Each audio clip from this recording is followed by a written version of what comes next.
checking. Heather Graff is in. Jamie.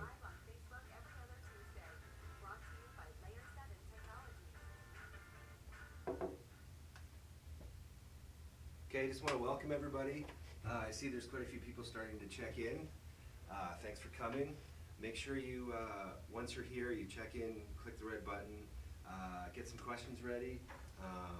Geoff Duck, Senior Tactical Developer here at Layer 7 is our special guest, and he's anxious to get going and answer some questions.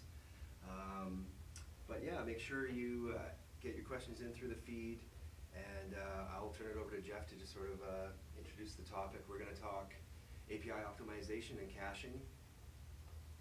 Geoff? Thanks, Steve. Thanks for having me. Good morning, everybody, or good afternoon. My name is Geoff Duck. I'm a senior developer at Layer 7 Technologies, and Steve invited me here today to talk about API optimization and caching. And I've seen quite a few customer implementations, regarding APIs and API management, and basically just here to chat a bit about APIs and see what people are interested in. We can cover a little bit about caching. We can talk a bit about the do's and don'ts or maybes, what you should consider when deploying APIs. Just hear that there's some audio issues. Maybe we turn it up a bit. Maybe just throw out a quick line in the chat letting me know if it's a bit better. Okay, it's a bit better? Okay, good. Thank you. So we're looking for our first question. What have we got over here?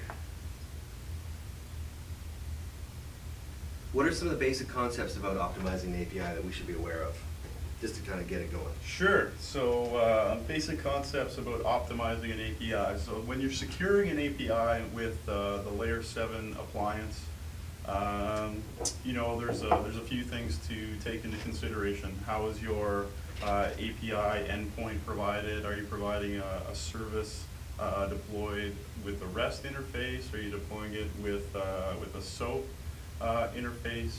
And what are the basics that we want to keep in mind when we're optimizing, say?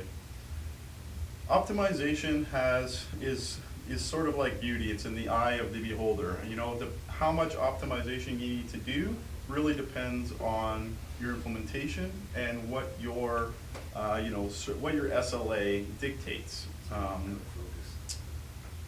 A lot of times, and talking to some of the sales guys recently, and been on a couple of sales calls myself recently, talking to customers about their implementation, I know that one thing to keep in mind for optimization and caching in general is you don't really need to jump into optimization. You don't need to jump into caching right off the get-go. If you are working in your development environment or pre-production environments, and you're doing production planning with your APIs, and you're doing for example some load testing, figuring out how your application is performing, you really need to take baby steps. So at first, worry about getting your Layer 7 policy configured properly. Make sure that you are performing authentication authorization properly, making sure that you're integrating with your backend properly, and sort of building in a development model where you're building things up step by step.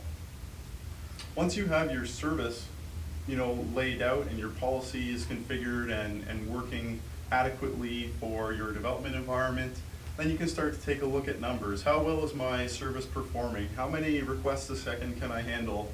And what does my company want to provide?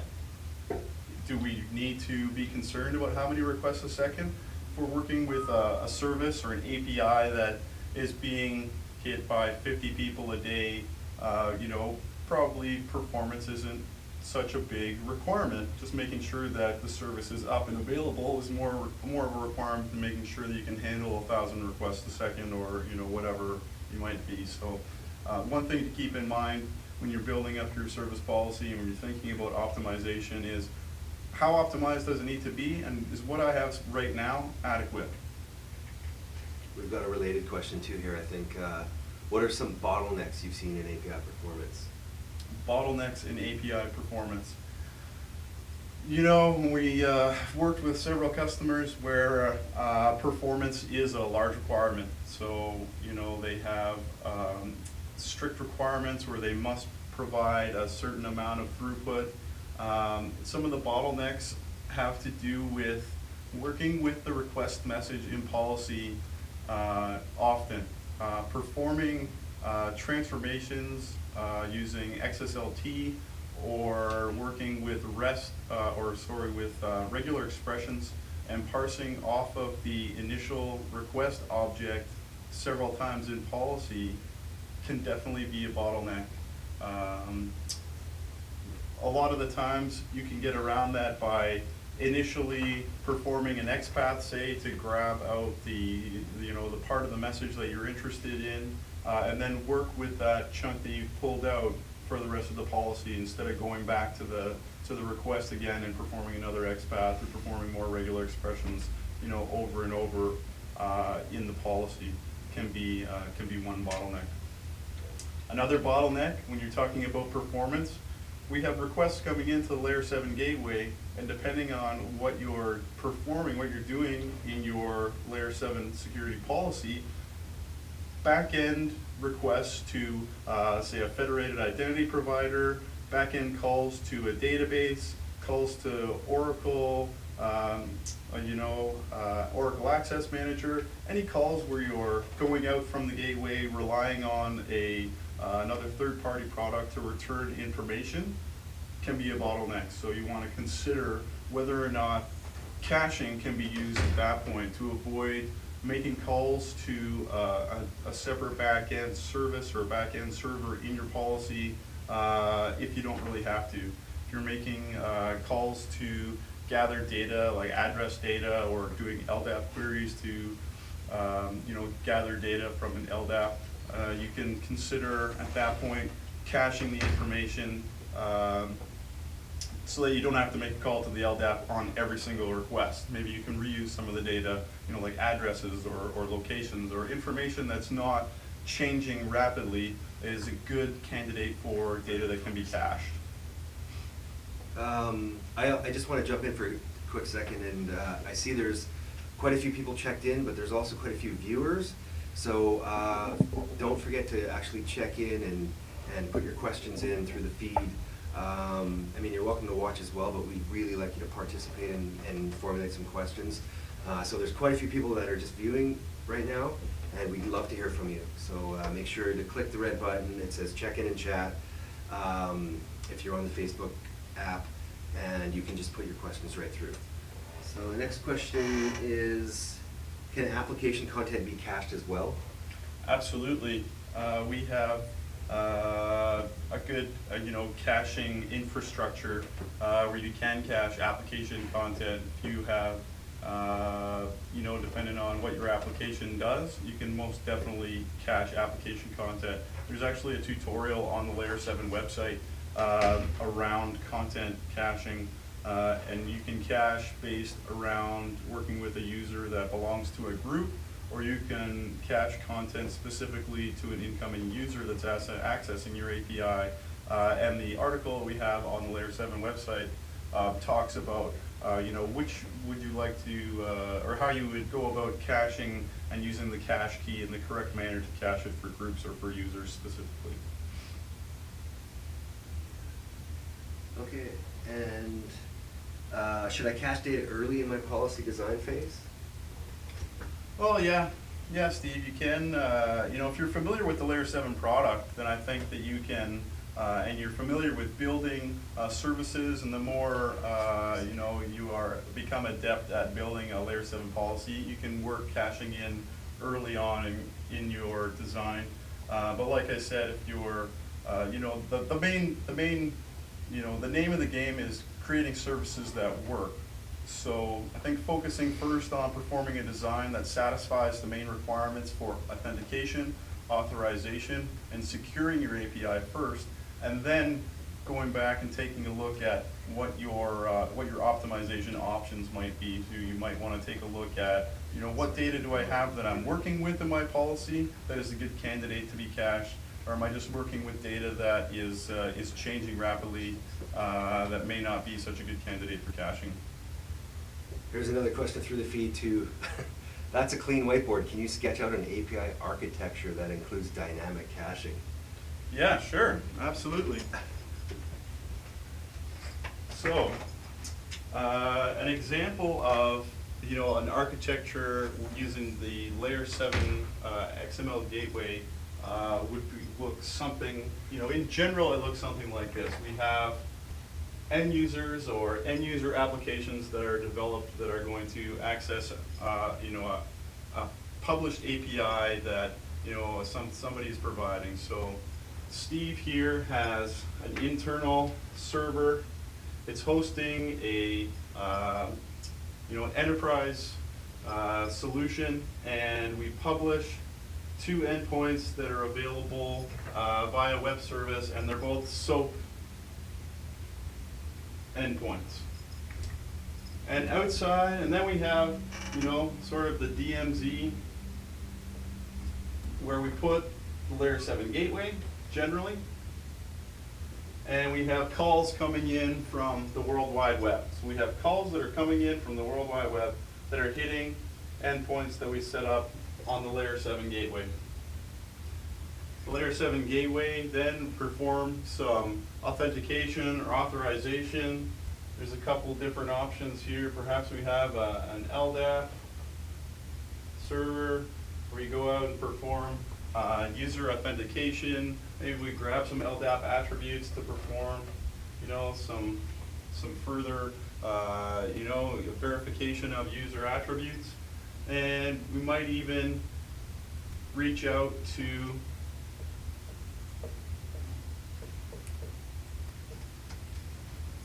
a FIP or a federated identity provider. We integrate with different federated identity providers. Maybe we're performing some SAML actions to retrieve a SAML token. And then we are going out and grabbing information for this user. The user has been authenticated, has been authorized. They are allowed to access the API. The credentials have been validated, and we can forward on the request to our SOAP endpoint. We can gather that SOAP response from the exposed web service, and at that point, maybe we are accessing, let's say address data is one of the easiest bits of data that's available to be cached. So we've grabbed some address data that's being used as part of the API, and the user. We perform a cache in layer 7 policy, so we would, at this point, cache the data, cache the address data for the response, and then we would send the response back to the end user. 5 minutes later, that same end user application comes back in with the, either a user that's in a group that's authorized by the same, umbrella as the first user that came in. And we are at that point going to first check our cache to see if we have the information based on, a group credentials. We authenticate, authorize the new user coming in for the same application. We notice that the application data is trying to access the same data that we have previously gathered for that group. And we check the cache to see if we have that data first. We do have that data, so instead of making a superfluous call back to the published web service, we can just return the cache data right away. So we remove that lag time of going out to the published web service, because that published web service behind the scenes is also going out to an internal database filled with data, and it's doing data aggregation and performing who knows what, but you're removing all that lag time by taking advantage of the layer 7 cache. Is, this is related as well, is caching any different in the cloud? Is caching any different in the cloud? You can deploy the layer 7 security gateway in the cloud, and it works, you know, the very same way that we've seen this architecture here. But instead of the layer 7 being on site or physically racked at a data center, we have you know, the layer 7 appliance deployed in the cloud, and we still have the same caching mechanism. So, you know, even in the cloud, you might argue that caching is a little more important because in the cloud you could be, you know, making this lag time here going back to the published service, or making any calls from the cloud to other cloud objects or to into other data sources might even take a little bit longer. So caching might become even a little more important, arguably. Okay, and I know you sort of touched on this, but there's another question that maybe you can answer quickly, because I see a couple other ones coming in. Can you use LDAP to secure your API? Yes, you can use LDAP to secure your API. You can you know, have an LDAP group authentication for a user that's trying to access an API. Definitely. Okay, and then Matt asked, do you have elastic caching like memcached, memcached? Yeah, so memcached, we do have, you know, layer 7 has been doing some work around memcached. We do have some customers that have incredible amounts of data that they, you know, where performance is a very high priority for them, and they use caching extensively throughout their infrastructure. Memcached, it has been used. We do have customers that are using it, and you can cache, for anyone who doesn't know, memcached is sort of allows you to cache, you know, gigs and gigs worth of data to provide, you know, rapid delivery of information. So yeah, you can definitely use memcached. Be sure to keep those questions coming in. I still see lots of people just watching. So if you've got something to ask, just make sure you check in, write the question in, and Geoff will be happy to answer. So, where are we here? Can application content be cached as well? Yep, that question was, Did we answer that one? was asked. Okay. And yep, we can cache application content.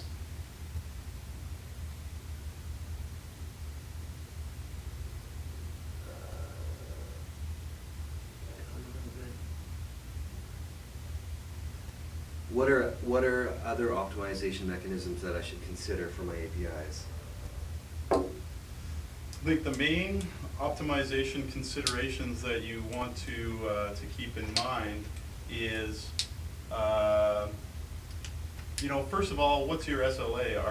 What's your mandate? How optimized do you need your service to be? And what's your baseline? What do you need to or want to provide? And you know, once you figure out what your mandate is, then you can figure out, what am I doing in my policy? How many, you know, where in my policy can I sort of squeeze out, you know, a few more milliseconds, or what I can do? You know, the main things to keep in mind is, anytime that you leave the layer 7 device to do any kind of back-end call, so if we make a call to an LDAP, or we make a call to a federated identity manager, or if we make a call to a back-end web service, if we are aggregating web service data, so maybe we're not just hitting a single web service endpoint, maybe we're hitting several during the same transaction. So we have an API coming in that's aggregating data, that's gathering data from here, it's also gathering data from there. Every time that you're leaving the layer 7 device and making a back-end call, you're going to encounter some lag time. So if you want to try and optimize your delivery, you want to try and minimize the times that you leave the box, and you want to try and take a look and see whether or not it's feasible to start caching some of that data, and try and remove, you know, some of the lag time there. Next question, what can you meter? What can you meter? We have, you know, throttling that's available in the layer 7 So you can, throttle the number of requests that are coming into a particular service. I'm not sure exactly what you mean by meter. You can throttle, requests as part of your service. Okay, well maybe you can expand. Sure. And then we'll answer this question in the meantime. Can you optimize the development process itself by converting in-flight data rather than rewriting application code? That sounds like a good question. That's a really good question, and we actually have, I've seen quite a few customers that are doing, stuff like this. So the Layer 7 gateway is very good at performing transformations and, manipulating data on the fly. So, if I get the question right, so can we optimize development process itself by converting in-flight data? So let's say we have, like that example that I was talking about earlier, we have, say we have 3 web services that we have at a particular company, and they're deployed at different parts in the data center. They're owned by different development groups, and we want to, provide a single call that needs some data that is related to each of these deployed applications.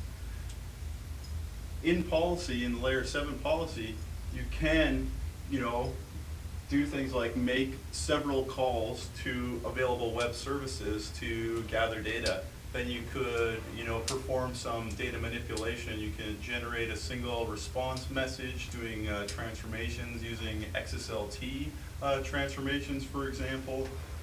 You could, perform arithmetic operations to summarize things or perform comparisons, things that you would otherwise have to do in application code.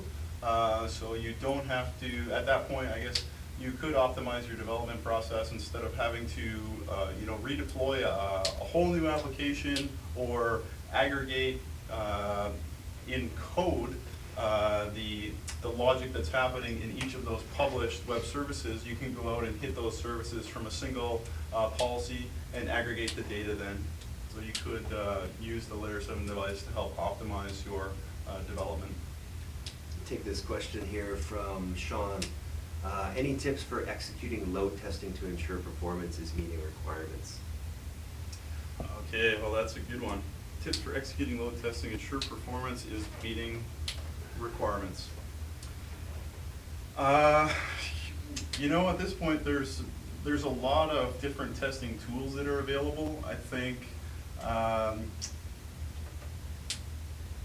making sure that the team that are performing the load testing understands how the tools work is probably one of the biggest things that I've encountered. We see that the tools themselves have quirks and quarks, and may the way that the tools deliver the tests or performing the tests could impact the numbers that you're seeing when you're running performance testing. So having a team that's well rehearsed in the tooling that you're using for performance testing can definitely help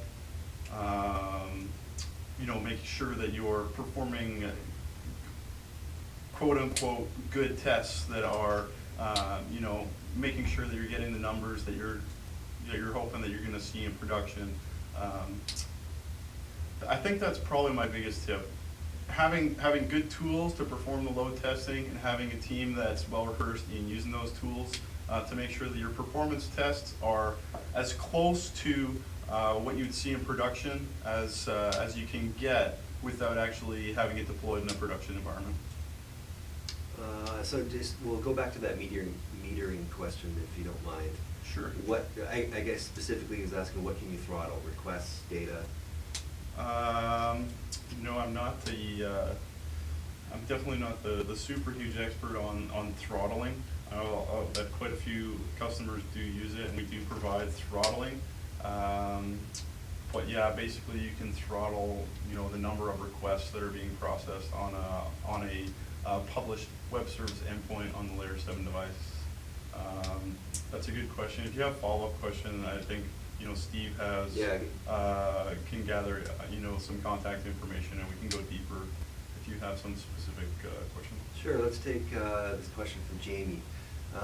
Can you optimize the development process itself by converting in-flight data rather than... Okay, we did that one. We did that one, yeah, sorry about that.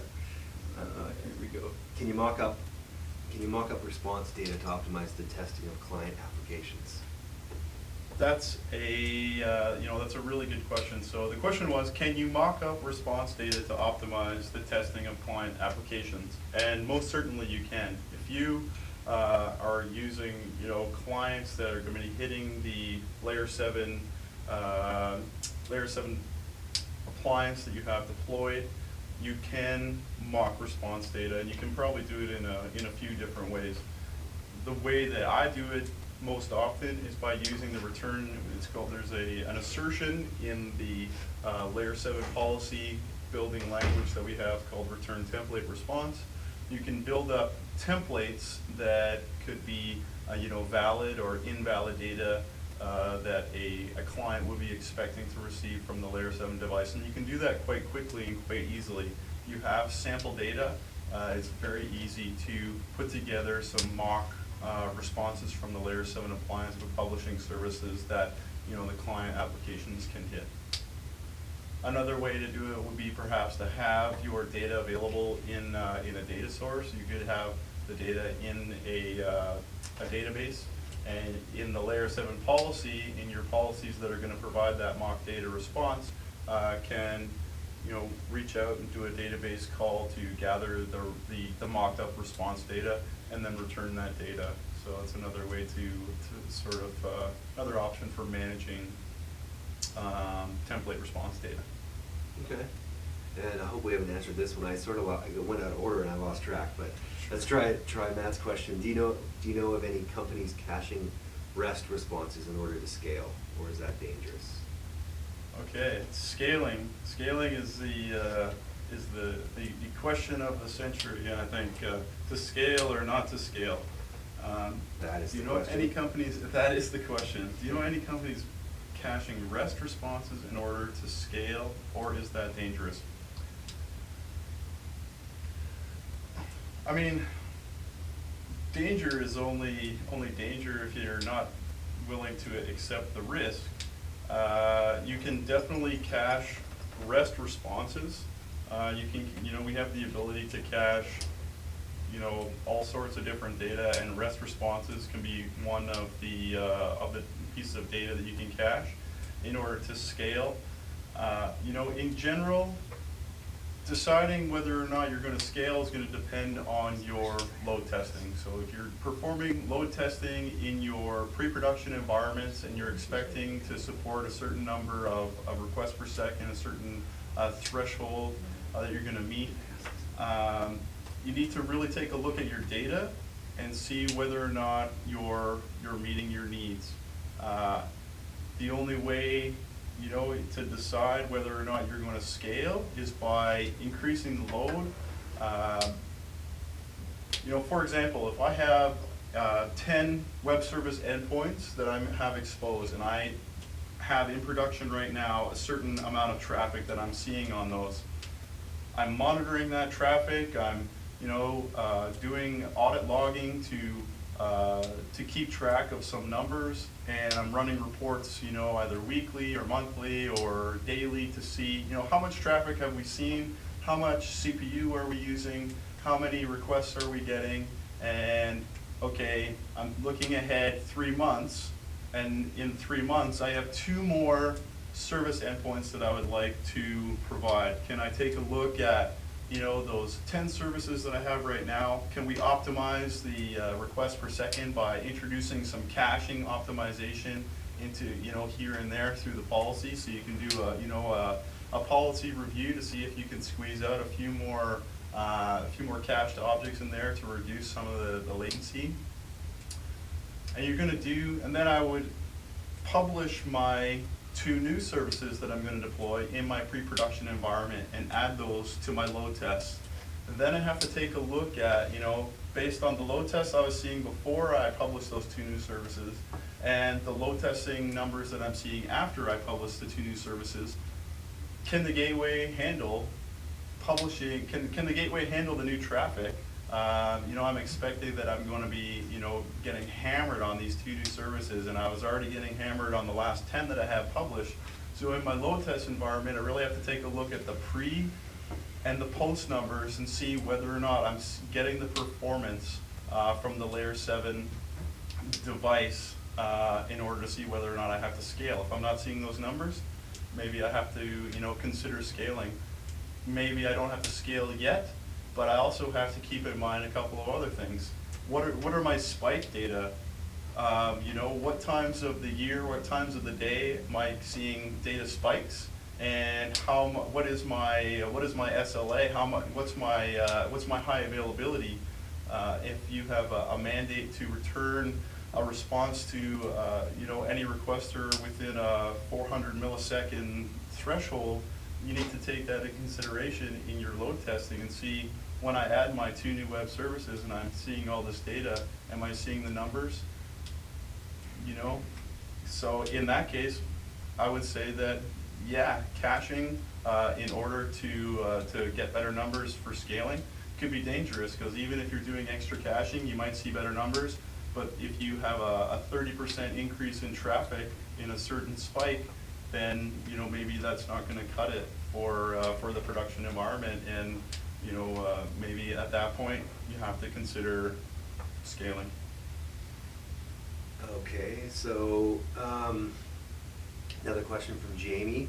How do you feel about caching post responses that aren't supposed to be cached according to the HTTP spec, but that would be safe? Gee, you're really backing me into a corner, aren't you, Jamie? If you want to follow the rules say, according to the HTTP spec, that you shouldn't cache the post responses. Maybe you don't want to cache the post responses, but if you know that it's going to be safe and you know your implementation well enough that you know that these post responses can be cached,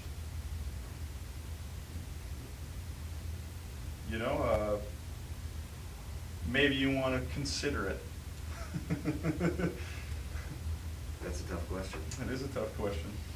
Thanks, Jamie. Keep your questions coming. We still have a little bit of time. Jeff's been doing a good job. He's on the hot seat. It's not easy. What have we got next here? Specifically, how do I cache data using the Layer 7 Policy Manager? Okay, so Layer 7 Policy Manager, we have a caching assertion that you can use in policy.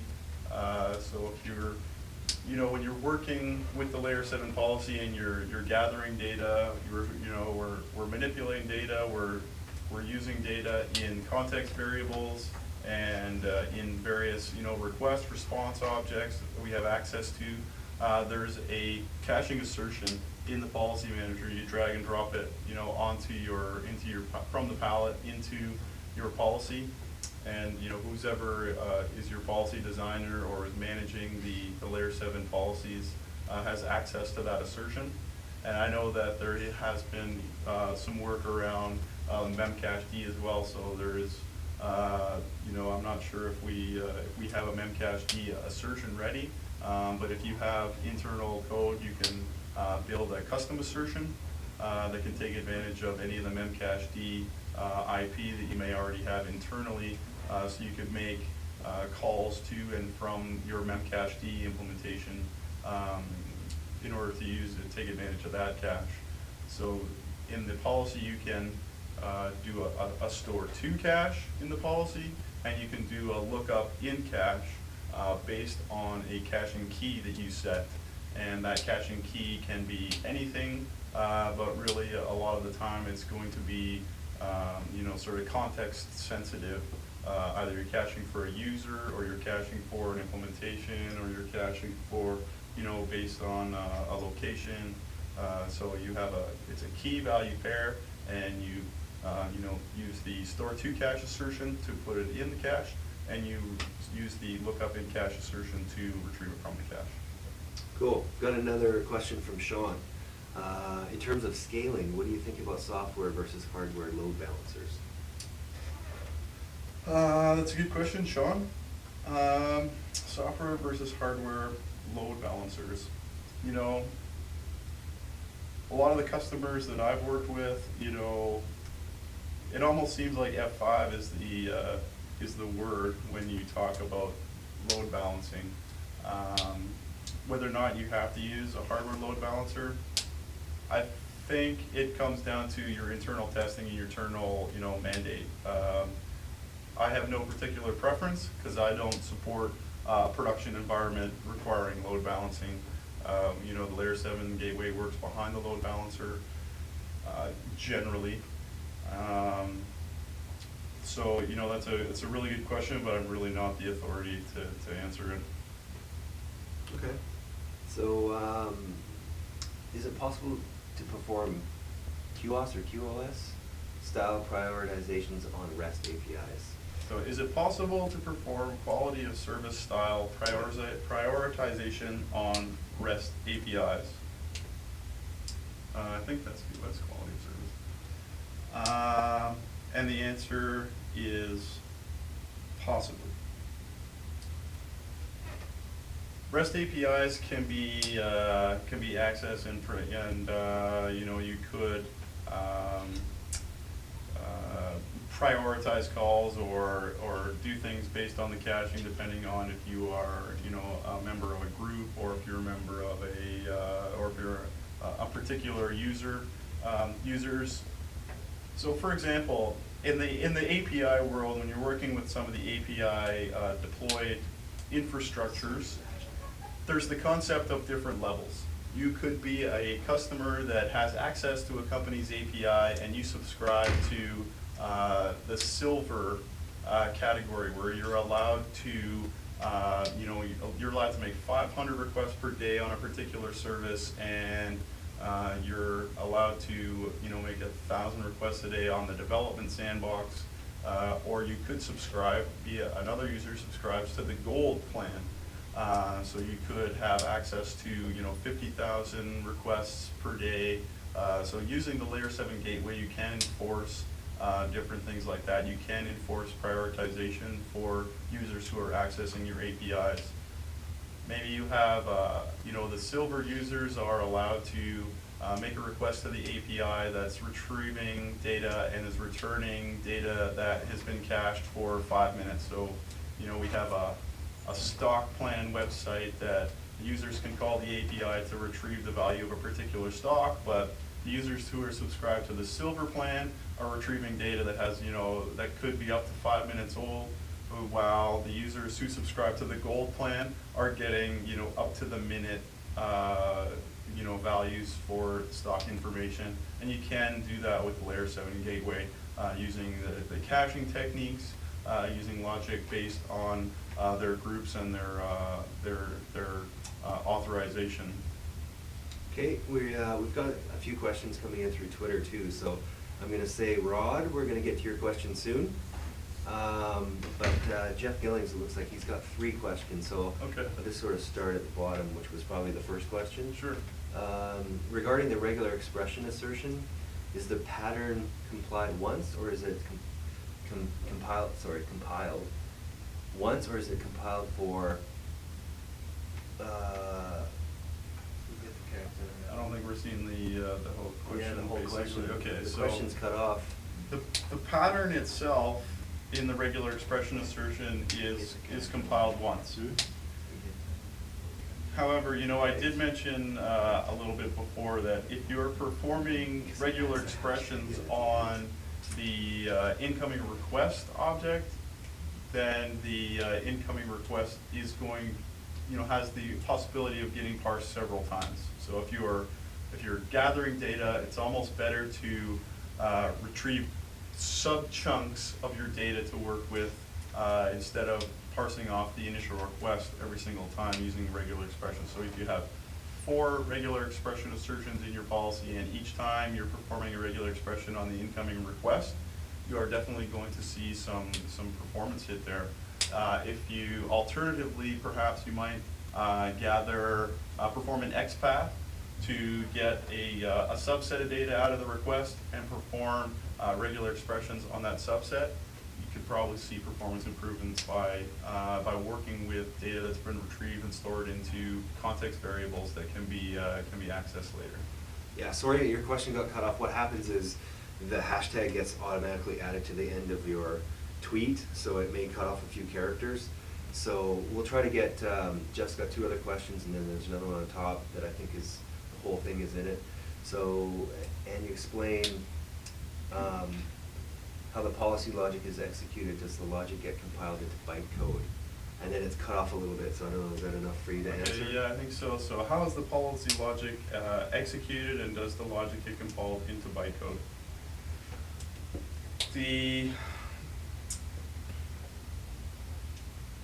We're getting into some pretty deep questions that could take a little more time to talk about. But essentially, we have a policy context that we have several assertions that you add into a policy to build up your logic.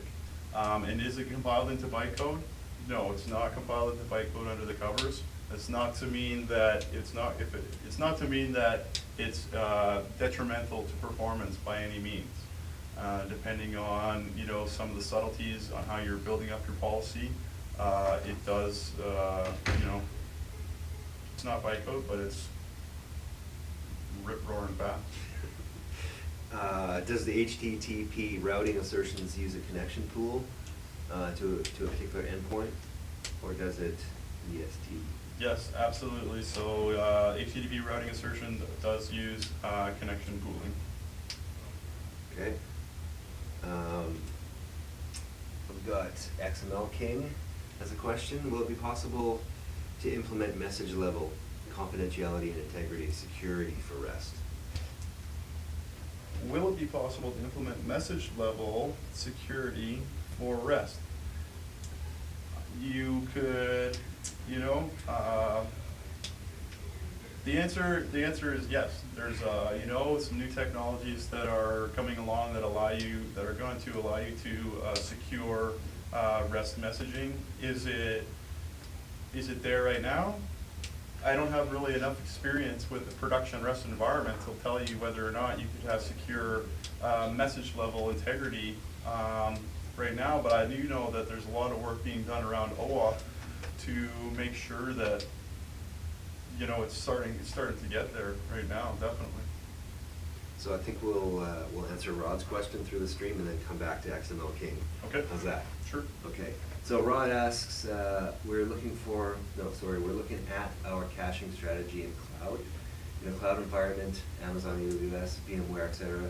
What kind of deployment do you recommend in a cloud environment? So we have customers that are using Amazon in the cloud right now that are deploying the Layer 7 gateway in the cloud.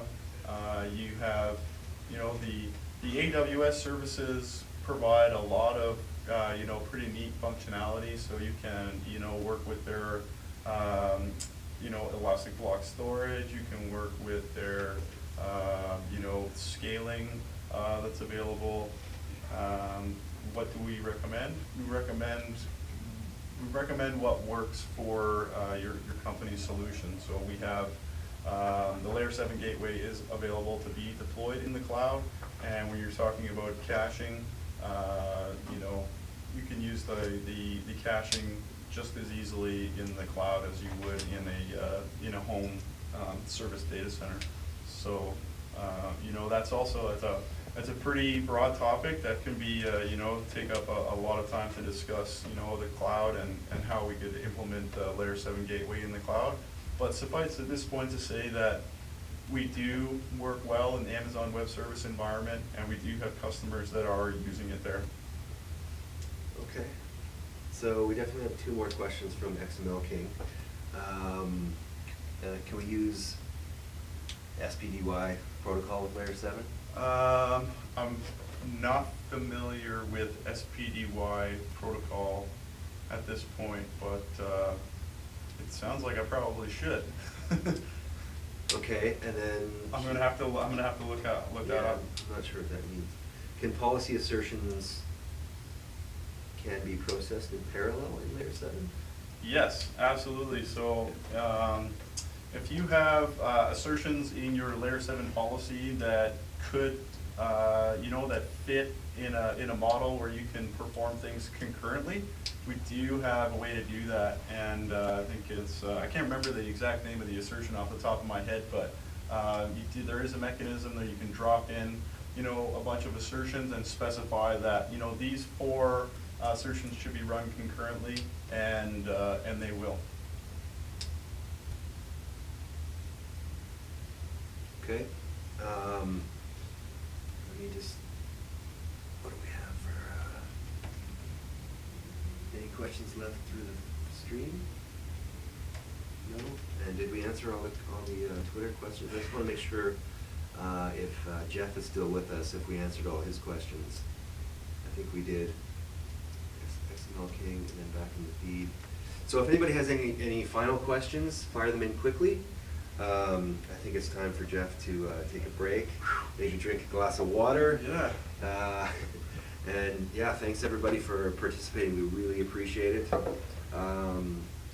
If you have, just a quick second, fire up 1 or 2 more questions, and then otherwise we're just going to say thanks. And make sure to come back. May 5th will be the next Tech Talk, and we're going to talk developer management. So thanks again, Geoff. Great job. Excellent. Thanks for having me, Steve. I know it's not Appreciate easy. it. And thanks everyone for coming out. I think we had some really good questions today. Yeah. Hopefully I was able to answer some of them. Yeah, we appreciate the response. I mean, it doesn't work if nobody participates, so we really appreciate you guys coming out and asking Geoff some tough questions, great questions. I learned a lot. I hope you guys did too. See you May 1st for developer management.